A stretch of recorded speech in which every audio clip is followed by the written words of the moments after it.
your name into the goblet. Now, I think it's time for bed. Good night to you all. An age line? Fred Weasley.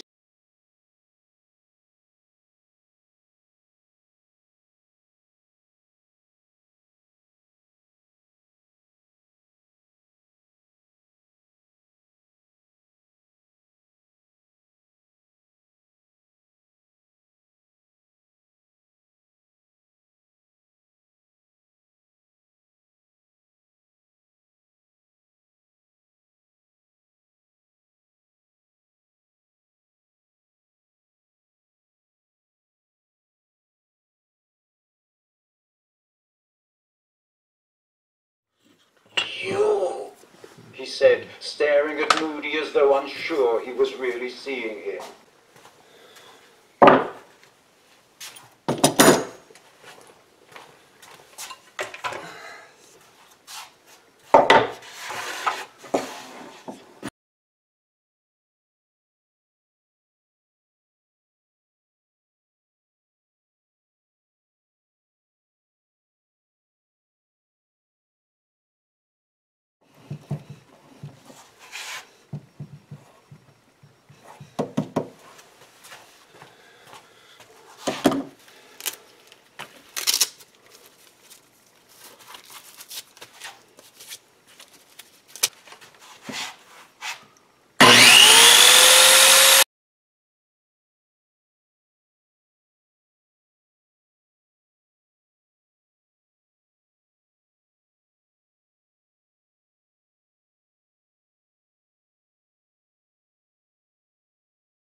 And stepped over the line.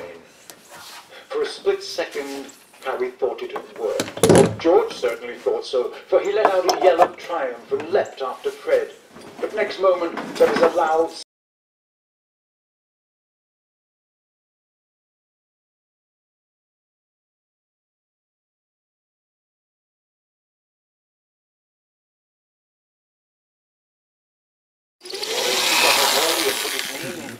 Dean told Harry. That big bloke from Slytherin who looks like a sloth. Harry, who had played Quidditch against Warrington, shook his head in disgust.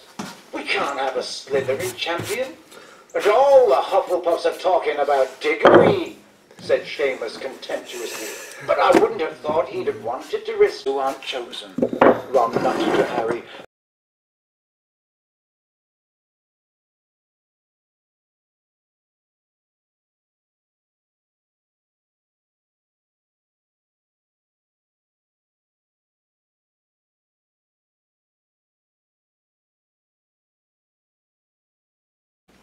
About time, said Hagrid, when he'd flung open the door. Dead birds hanging from the ceiling. They sat down at the table while Hagrid started to make tea.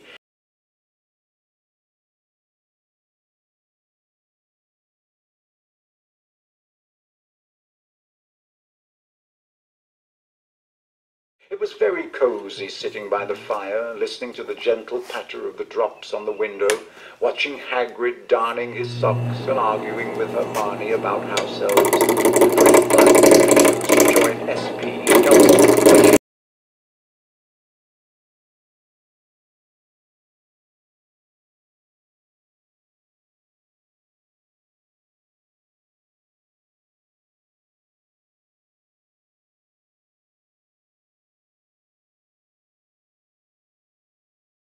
was something inside it. They didn't look, said Ron suddenly, pointing out of the window. Hagrid had just straightened up and turned round. If he had been blushing before, it was nothing to what he was doing now. Getting to their feet very cautiously so that Hagrid wouldn't spot them, Harry, Ron and Hermione peered through the window and saw that Madame Maxime and the Beauxbatons students had just emerged from their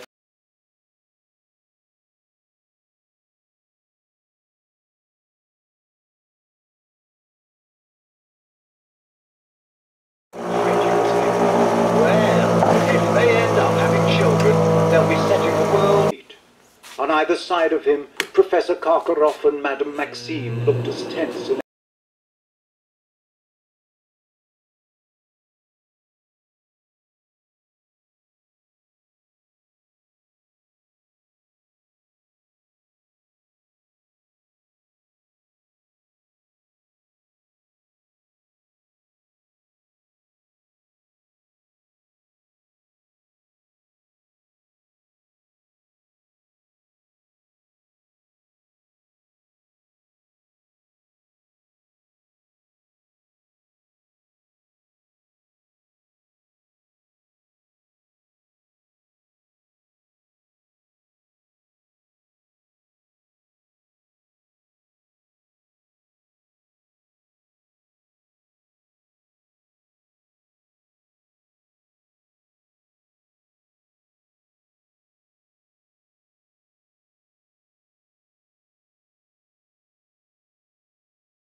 and as his name's come out of the goblet.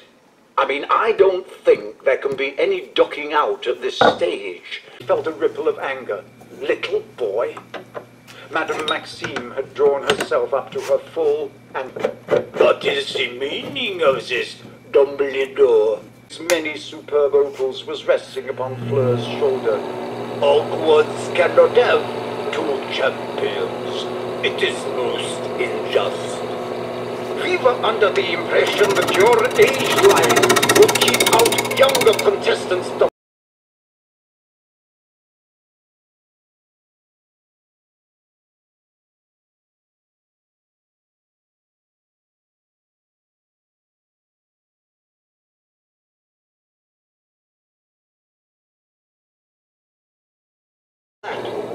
Dumbledore must have made a mistake. Bagman wiped his round, boyish face with his handkerchief and looked at Mr. Crabbe, standing outside the circle of the firelight, his face.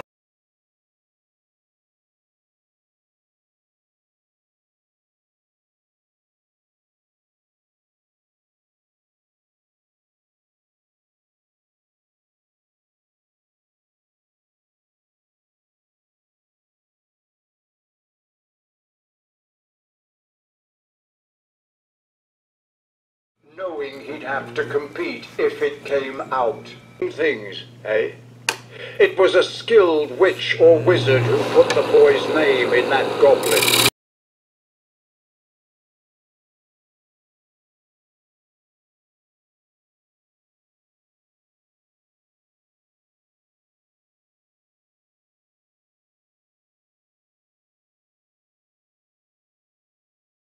How this situation arose, we do not know, said Dumbledore. So, said Cedric with a slight smile, we're playing against each other again. I suppose, said Harry. He really couldn't think of anything to say. The inside of his head seemed to be in complete disarray, as though his brain had been ransacked. So, tell me, said Cedric, as they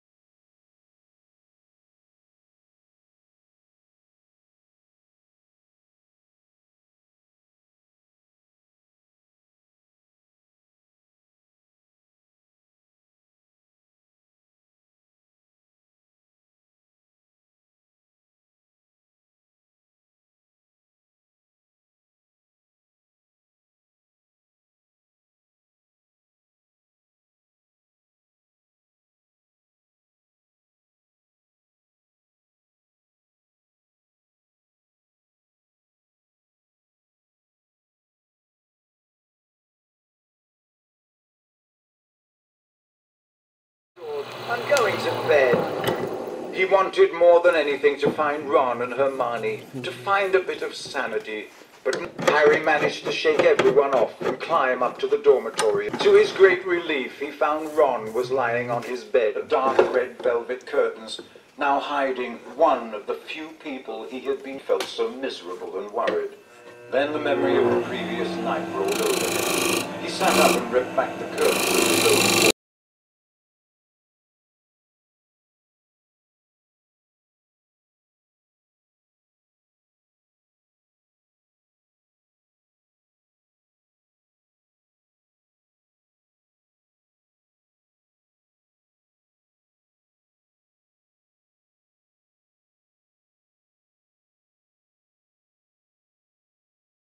Ask Ron if you can borrow. I'm not asking Ron for anything, Harry said flatly. Well, what's happening at Hogwarts, so who knows? I don't know if you've heard of champion. I don't know who put my name in the goblet. That the Hufflepuffs felt that Harry had stolen their champion's glory, a feeling exacerbated.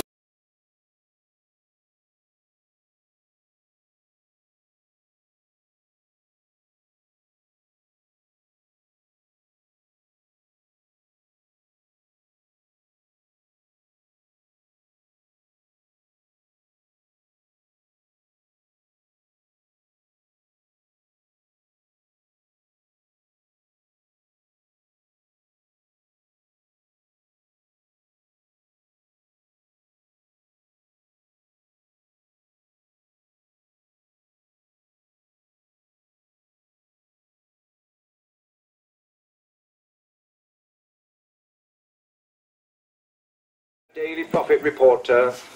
Harry looked down quickly at the quill. The moment Rita Skeeter. Why did you decide to enter the tournament, Harry?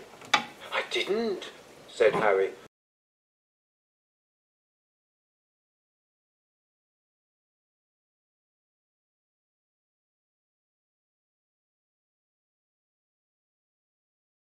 Before Rita Skeeter could say a word, the door of the broom cupboard was pulled open. Harry looked around, said Dumbledore, taking his place at the judges' table and talking to the champions.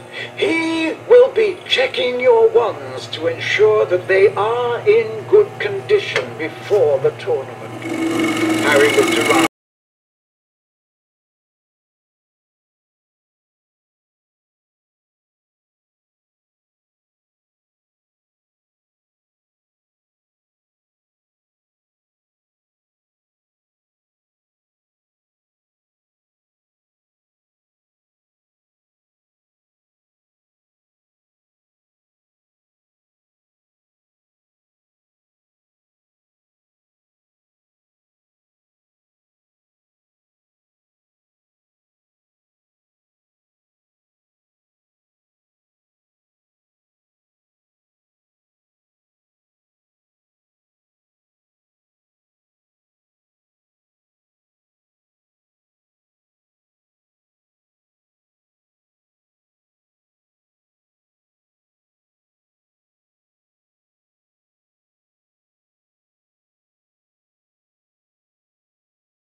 and set off through the castle.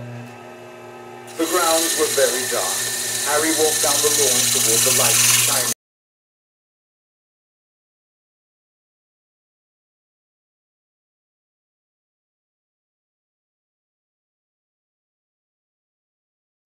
Instead, his face breaking into the first smile he had worn for days, he scrambled out of his chair, crouched down by the hearth, and said, "Sirius, how are you doing?" Sirius looked different from Harry's memory of him. When they had said goodbye, Sirius's face had been gone. He knew Ron had no idea what he'd walked in on, knew he hadn't done it on purpose, but he didn't care. At this moment, he hated everything about Ron, right?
Right then, Potter, the first aid tent, please, said Professor McGonagall.